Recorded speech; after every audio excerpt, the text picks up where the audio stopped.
संदर्भात आत्महत्येचे जे प्रकरण समोर आले होते, लातूर पोलिसांनी आणि मराठवाड्यामध्ये त्याचे तपास करून काही नातेवाईकांनी किंवा काही इतर लोकांनी सुसाईड नोट केलं. फार तीव्रतेने हे सगळं तपास नाही, ओबीसीच्या संदर्भातला तपास हा तीव्रतेनेच होणार आहे. आणि मध्यंतरी काही मराठा समाजाची मुलं आत्महत्या केल्याचे समोर आलं, त्याचा तपास काही झाला नाही. आणि जेवढी नावं आली त्या संदर्भातले सर्वांना मदत देण्याचं धोरण सरकारने स्वीकारलं.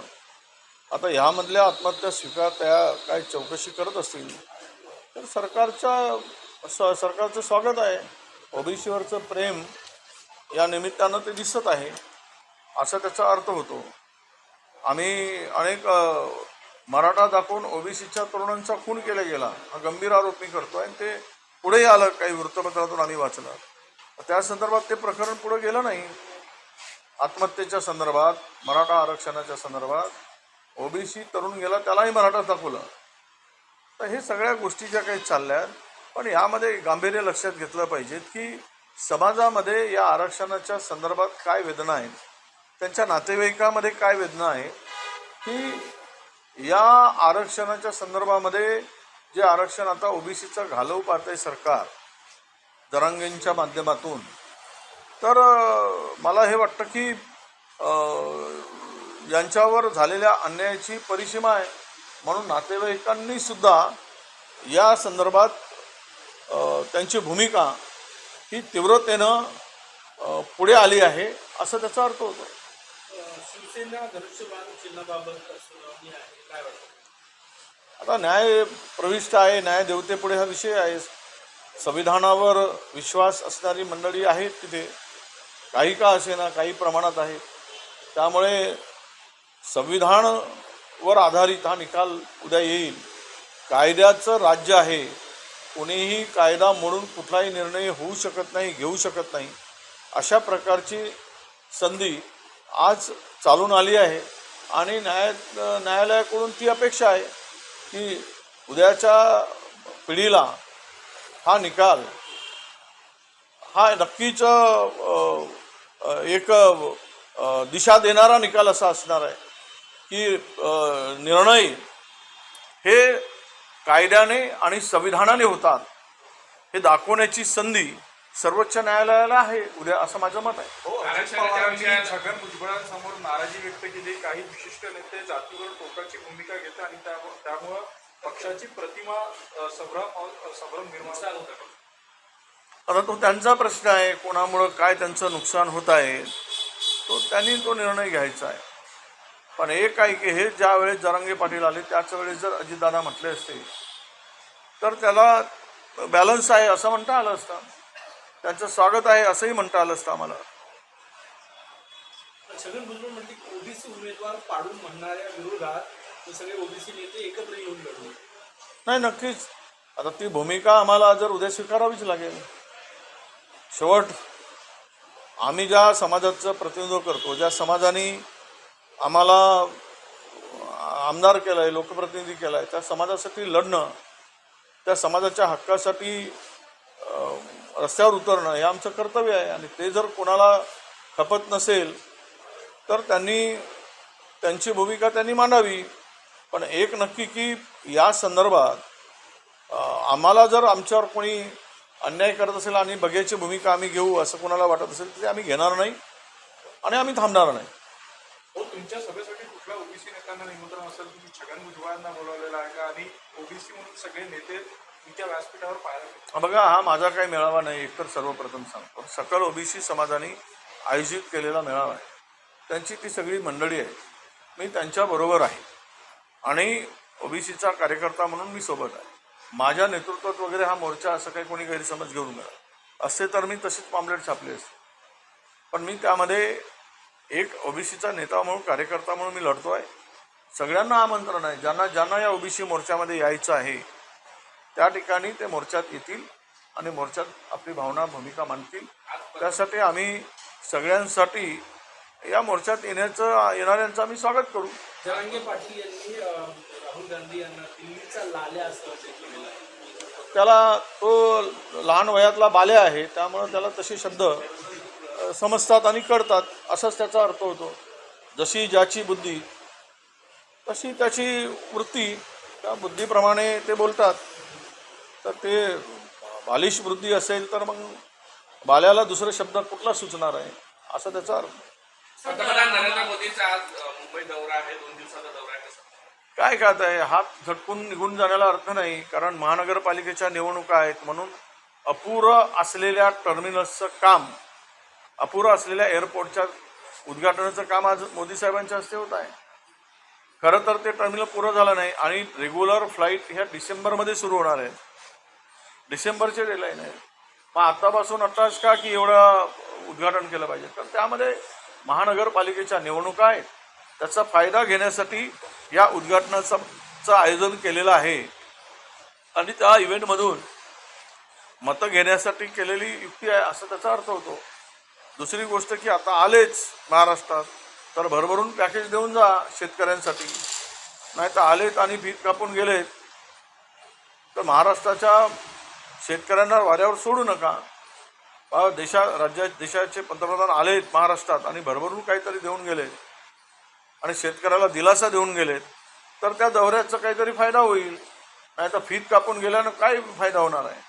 म्हणून आमची अपेक्षा आहे की मोठा पॅकेज शेतकऱ्यांसाठी घोषित करून मोदी साहेबांनी महाराष्ट्रातून जावं.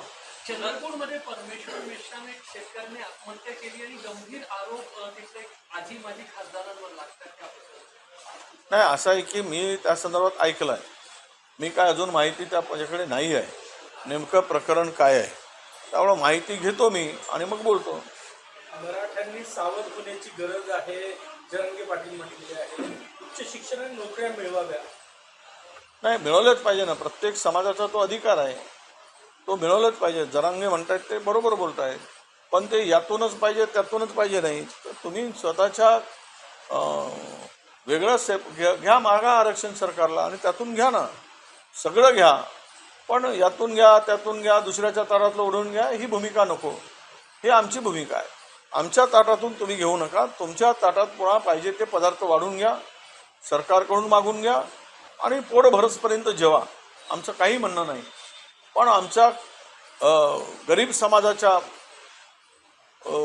ताटातलं काढून त्यांना कुपोषित करू नका, त्यांना मारून टाकू नका, अशी आमची भूमिका.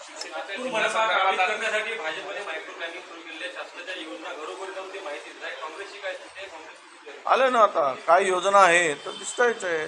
एक फ्लड आला आणि अर्धा नागपूर पाण्याखाली गेला, हजारो लोकांचे घरं उद्ध्वस्त झाले. त्याची काय मायक्रो प्लॅनिंग केली?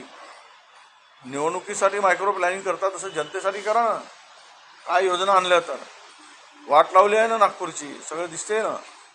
आता एवढ्या मोठ्या संकटात जर सरकार पुढे दिसत नसेल आणि दरवर्षी यामध्ये जनताचं नुकसान होत असेल तर आम्ही पण निवडणुकीच्या तयारीनिशी आहोत, काम करत आहोत. आम्ही आता आरक्षण या सगळ्या बाबी झाल्या, आमची वाटाघाटीच्या काय होणार आहे त्याची चर्चा सुरू आहे. आणि राहिला आहे की भाजप एकटी तयारी करताय, त्यांना तयारी करायची आवश्यकता काय आहे? सत्तेमध्ये आहे. सत्तेमधल्या असलेल्या लोकांना तयारी करायची पाळी काय येते तर ते घाबरले आहेत, त्यामुळे हे तयारी करत आहेत. आम्ही घाबरून नाही, आम्ही बिनधास्त आहोत, आम्ही भिडणारे आहोत. त्यामुळं कुठल्याही निवडणुकीला काँग्रेस तयार आहे. तो हिंदी में जानना चाहेंगे, आज शिवसेना का चुनाव जीता प्रदेश मुंबई होने वाली और डेमोक्रेसी का यहाँ जिंदा रहना चाहिए, डेमोक्रेसी मजबूत होनी चाहिए. अगर ये निकाल उस पर निर्भर करता है, ये देश किस दिशा में ले जाना है, ये देश को किस विचारों पर खड़ा करना है. कुछ भी कोई भी निर्णय ये कानून के दायरे में और संविधान के दायरे में होना चाहिए. हमारी न्यायालय से यही अपेक्षा है कि ये निर्णय ऐसा ही आएगा जो संविधान का सम्मान होगा और कानून का राज्य देश कानून पे चलता है, ये दिखाने का एक सुनहरा मौका इस माध्यम से जनता के सामने आएगा. तो हम लोग अपेक्षा यही करते हैं कि निर्णय न्यायोचित होगा और संविधान पर आधारित होगा. मध्य प्रदेश में जो कब्जे से बच्चों की मौतें हुई उसमें कुछ बच्चे नागपुर में भी एडमिट हैं, लेकिन अभी तक मिलावटखोरों पर कार्रवाई की नहीं गई, उनको हिरासत में लिया नहीं गया और विपक्ष मांग कर रहा है कि बुलडोजर कार्रवाई की जाए. ऐसा है, सब चोर लुटेरे सब इकट्ठे होकर काम करेंगे तो लोगों से क्या लेना देना है। तुरंत कार्रवाई होने की आवश्यकता थी, 100% कार्रवाई होने की आवश्यकता थी। जिस तरह से पानी और जो केमिकल का मिलाप करके गंदा तरह से वो सिरप बनाया गया, वो उससे यही होता है कि लोगों से, बच्चों से जान के साथ में खेलने का ये कट था, ये पुनर्नियोजित कट था, ऐसे मैं मानता हूँ। और इतनी निगलिजेंसी नहीं होती है पैसे कमाने में। किसी के साथ में, जीवन के साथ में, जान के साथ में खिलवाड़ करने वालों को फांसी पर चढ़ाना चाहिए और ये जल्दी से जल्दी इनको ढूंढ निकाल कर सबको अभी तक अंदर डालने की, उनके ऊपर केसेस डालने की कार्रवाई शुरू होना चाहिए थी। तो ये लोग जो है अभी इतनी बड़ी घटना होने के बाद में अगर सीरियस नहीं है तो मुझे लगता है कि उनको बचाने की कोशिश क्या सरकार कर रही, क्यों कर रही? ये कोई सरकार के नज़दीकी है क्या जो बचाने की कोशिश करती है? हमेशा आज तक जितने हिंदुस्तान में हादसे हुए, सरकार के साइड में जो भी रहा उनके ऊपर कोई कार्रवाई नहीं हुई, उनको बचाने का काम हुआ। उल्टा सब चोरों को, डाकुओं को, लुटेरों को सबको इकट्ठा करके सत्ता में शामिल करने का काम किया गया। तो इससे स्पष्ट होता है कि इनकी नीयत साफ सुथरी नहीं है, इनके खून में बेईमानी है। कप सिरप मराठी झाला, कप सिरप में 24 बाराचा मृत्यू झाला आहे। मध्य प्रदेश मधल्या उपमुख्यमंत्री काल येऊन गेले, काँग्रेस पक्षाची भूमिका काय? नाही, घटना जरी मध्य प्रदेशातील असली तरी आतापर्यंत एवढ्या कोणाच्या त्या पद्धतीनं ते औषधी तयार केली, ते सिरप तयार केलं, बुरशीजन्य पाणी वापरलं गेलं आणि ते घाणेरड्या याच्यामध्ये ते केमिकल टाकलं गेलं आणि ते सिरप तयार केलं।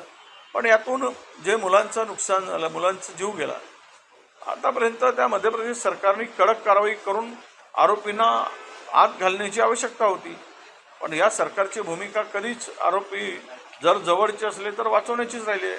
आतापर्यंतच्या 10-11 वर्षाच्या कालावधीमध्ये कुठलाही सरकारच्या बाजूचा आरोपी आत गेला नाही, हे दुर्दैवानं सांगावं लागेल। उलट सगळ्या लुटाऱ्यांना एक आपल्यासोबत घेऊन सरकार स्थापनेसाठी कसा फायदा करून घेता येईल हीच भूमिका राहिली।